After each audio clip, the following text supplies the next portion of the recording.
Well, I just was curious, what is it that has made you so well known in the apartment community? People love you.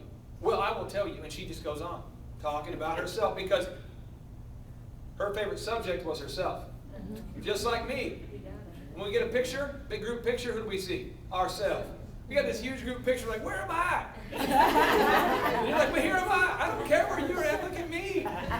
That's me. That's my name. I'm in the picture. You know, wedding photos. We're like, look how good I look. And you're going, honey, I had my mouth open in that photo. It doesn't matter. Look at me. That's what we did. So I found out people's favorite subject was themselves.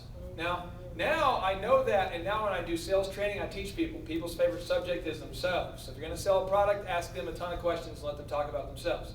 Okay? So when I sell real estate now, I do consulting with a real estate company. We always ask, because these are multimillionaires who are buying huge properties, we say, tell us about how you got started. Well, I'll tell you how I got started. 25 years ago, my wife and I. And you get, really, so you and your wife, yeah, I did. And then 10 minutes later, you can put the phone down, you get a coffee, get your teeth cleaned, whatever. You'll come back, and that's why we're successful. Really, and just keep going. I'm not, does everybody relate to that though? That's what it is. So I had to learn through, but if I didn't have unyielding faith, I promise you, that I would have just put the phone down and quit. But the only reason I had unyielding faith was because I studied the lives of Carnegie, Ford, Edison, and they told me have unyielding faith. That's the only reason I wouldn't have had unyielding faith. My parents didn't raise me and say, have unyielding faith. When you fail at a business, start again.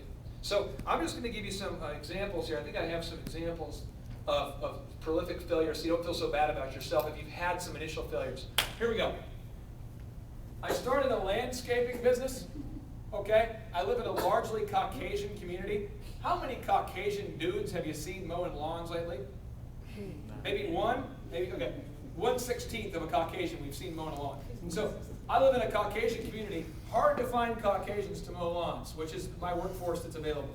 So I found out real quick I'm going to have to price myself out of it unless I want to hire people that aren't necessarily documented, which could get me in some trouble.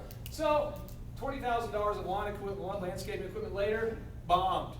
But I learned a lot of things, okay? Then I thought I could use used cooking oil and convert it into diesel fuel and sell it.